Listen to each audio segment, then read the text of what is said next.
Prime Minister Benjamin Netanyahu has weighed in on the supercharged issue of the conscription of ultra-Orthodox men into the IDF.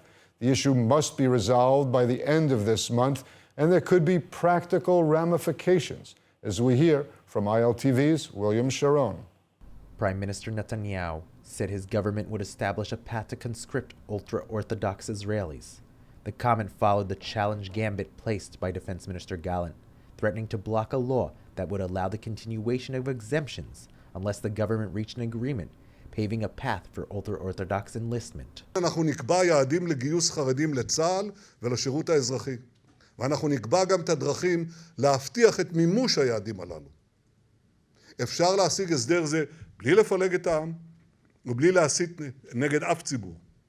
אני בטוח שניתן להשיג להסדר זה רוב בכנסת, אבל גם ברור לי דבר אחד, אי אפשר להשיג הסכמה מוחלטת.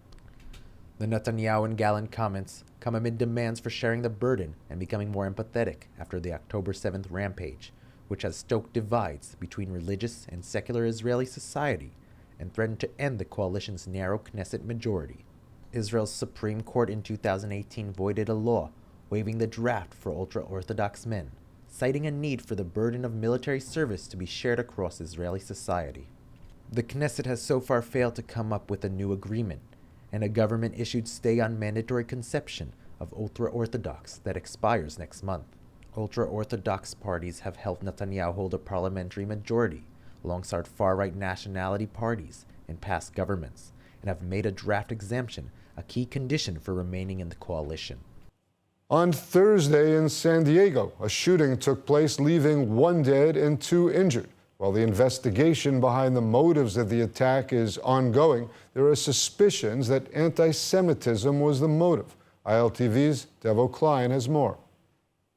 1 person killed and 2 injured, San Diego police confirm after an active shooter opened fire at a dentistry office in El Cajon on Thursday.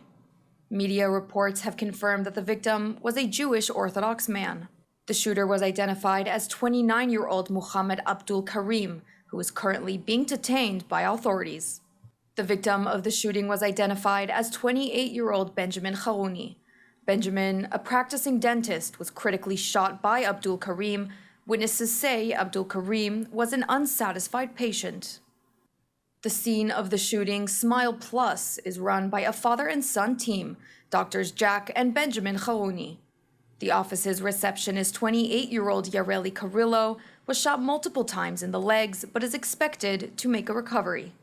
Another unnamed man in his 40s was also injured but is expected to survive. Paramedics on the scene confirmed that the 28-year-old victim was shot multiple times in a criminal act of hate, and while performing CPR on the scene, Harouni died on the sidewalk by his office. The shooter was found by police after escaping in a U-Haul truck and detained. The terrorist was armed with a loaded handgun and several loaded handgun magazines.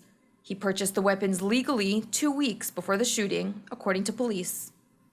The Jewish community of San Diego is demanding that authorities investigate the motives of the crime and decipher whether anti-Semitism was a factor or not.